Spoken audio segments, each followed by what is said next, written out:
Mario Dumont. Nouveauté du géant Amazon qu'on pourrait voir éventuellement, semble-t-il, même chez nous au Québec. C'est la livraison 30 minutes. Francis Alain, journaliste à la section argent du Journal de Montréal, s'est intéressé à l'affaire aujourd'hui. Bonjour Francis. Salut Mario, ça va bien? Livraison, oui, ça va bien. Livraison 30 minutes. Hey, il y a une surenchère. Il y avait pas longtemps Walmart qui nous disait jusqu'à 10 minutes par drone. Fait que là, il faut le faire, là. 10 minutes par drone, ça commence à arriver vite. Donc, Walmart testait ça sur 1,8 million de foyers. C'est Dallas-Fort Worth.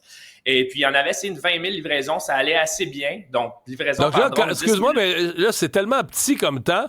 On commence à compter. Quand, mettons, tu fais ta commande, là, on commence à compter au moment où tu fais, là, tu t'appuies sur ton sel, tu te dis commander. Tu as mis ta carte de crédit, tu as choisi les items, tu fais commander. On te garantit qu'en dans 10 minutes, c'est sur ton perron. Exactement. Mais ça se peut quasiment pas le temps de regrouper les items. Je sais pas. C'est vraiment intéressant parce que ça, ils ont essayé ça, 1,8 million de foyers. Là, on parle de Walmart. Donc, 10 minutes. Fait que là, on parlait de drone. Fait que là, drone, on sait c'est quoi, là? C'est comme la petite machine volante qui arrive chez toi. C'est assez intéressant. Là, pas Walmart, mais Amazon aujourd'hui. Puis c'est pour ça que je trouvais ça intéressant. Je voyais partout aux États-Unis, 30 minutes, 30 minutes. Fait que là, je leur ai demandé, Québec, est-ce que le Québec, ça vous intéresse, ça? Et puis, ce qui est intéressant là-dedans, Mario, c'est qu'il faut, tu sais, les multinationales comme ça, il faut vraiment écouter leurs réponses qui peuvent être, bon, parfois laconiques, parfois difficile à déchiffrer, hein. Des fois, c'est des hiéroglyphes. Et là, je posais la question, puis là, ils me disent, OK, oui, on fait 30 minutes en ce moment dans certains secteurs de Seattle, Philadelphie, puis on n'a rien d'autre à dire pour le moment. Donc ça, quand le multinational dit on n'a rien d'autre à dire pour le moment, hein, on n'a aucune information à partager, il ne ferme pas la porte. Parce que sinon, ça aurait été non. Ouais. Si c'est non, c'est non. Puis des fois, on dit non. Donc, des fois, c'est non. Ici, c'est pas non. Donc, on n'exclut pas, on laisse la porte ouverte. Évidemment, tu as vu tout ce qui s'est passé avec Amazon ici. On a fermé des usines. Il y a des centaines de travailleurs, pas des usines, mais des centres de distribution. Donc, on s'est plaint que ça avait ralenti. Même le fameux, ouais. Ça arrive le lendemain. C'est toujours... c'est jamais scientifique, mais j'entendais beaucoup plus de gens. Même les gens nous ont écrit ici pour dire, ouais, là, c'est plus le lendemain. Là. C'est plus depuis qu'il n'y a plus de centre de distribution au Québec, on est plus sur le 2 jours. C'est peut-être revenu un peu plus récemment. Là. Ils sont retombés sur leurs pattes, mais ça avait retardé. Mais là, c'est parce que le 30 minutes, il faut que tu aies des centres de distribution vraiment proches du rayon où tu vas livrer. Là. Exact. Puis là, ce que je comprends, c'est que ça serait c'est difficile à comprendre, mais des mini-centres. En tout cas, je sais pas comment ils peuvent avoir tous des produits, là, du dentifrice jusqu'aux petits, aux petits produits de plomberie que tu veux absolument avoir qui marchent avec ta machine des années 79.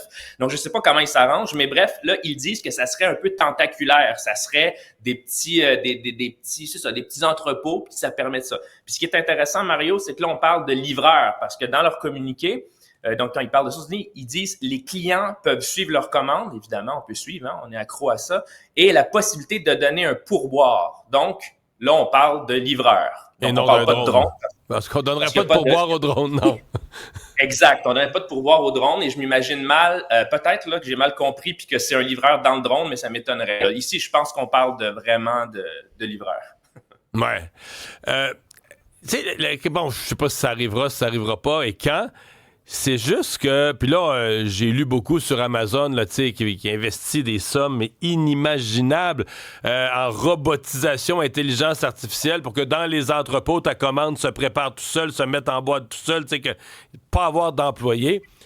Ma question, c'est est-ce que parce qu'on on souhaiterait que le commerce, c'est que nos commerçants, là, on prend l'exemple de Simons ici et d'autres, qui essaient de suivre le rythme, de faire une livraison. Est-ce que nos commerçants vont pouvoir suivre le rythme? Est-ce qu'il y a un point, là, à la fois, tu sais, quand il n'y aura plus d'employés chez Amazon, des entrepôts, ça va venir tout seul à une vitesse. Est-ce que nos joueurs, même ce qu'on appelle, nous, nos gros joueurs, mais qui sont des petits joueurs à l'échelle d'Amazon, vont être capables de suivre la parade? C'est une excellente question. Puis, ça me fait penser au fameux panier bleu hein, de François Legault et de Pierre Fitzgibbon, l'ancien ministre. Ils ont essayé ça. À la base, eux, ils trouvaient ça très noble de lancer une espèce d'Amazon québécois. C'était très audacieux, comme beaucoup de projets on parlera pas maintenant, mais qui ont été très audacieux de ce gouvernement-là, de ce sex-ministre économique-là. Mais ils ont essayé, tout de même, ils ont commencé de faire le panier bleu, ils ont poussé cette histoire-là. Ça n'a pas marché, mais dans le fond, pour répondre à ta question précisément, c'est le client qui décide, c'est le consommateur qui décide. Si toi, tu veux payer 4,25 $ de moins pour ton petit bout de plomberie, là, ou 4,25 $ de moins pour ta tasse sur Amazon, mais tu peux l'avoir de l'autre côté de la rue, mais là, il va être plus cher, tu comprends? Donc, c'est le client qui décide. Si le client continue à vouloir payer 4,25 $ de moins en allant sur Amazon, le petit commerce sur le bord de la rue, il va souffrir. Puis ça commence à souffrir, on en voit. Puis là, on parle même pas des géants chinois qui sont encore plus agressifs, qui ont encore plus de moyens, de la mode. Écoute, au niveau des prix, là, ouais.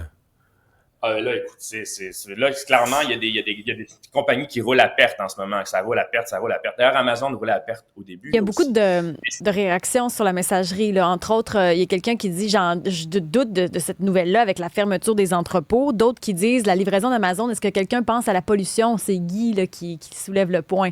Ouais, bon. Excellente question. Mais on pourrait déjà se la poser. Là, les camions Amazon, présentement, se promènent dans les quartiers sans arrêt là, pour livrer. Tu sais, le fait de pas... Tu sais, si tu livrais, mettons, une fois par 3 jours, tu accumulerais, tu ferais beaucoup moins de trajets. Il y a un prix à payer pour dire on livre au fur et à mesure. Les camions se promènent sans arrêt dans les mêmes quartiers, peuvent retourner dans le même quartier 18 fois dans la journée. Là. Même le nombre d'emballages aussi.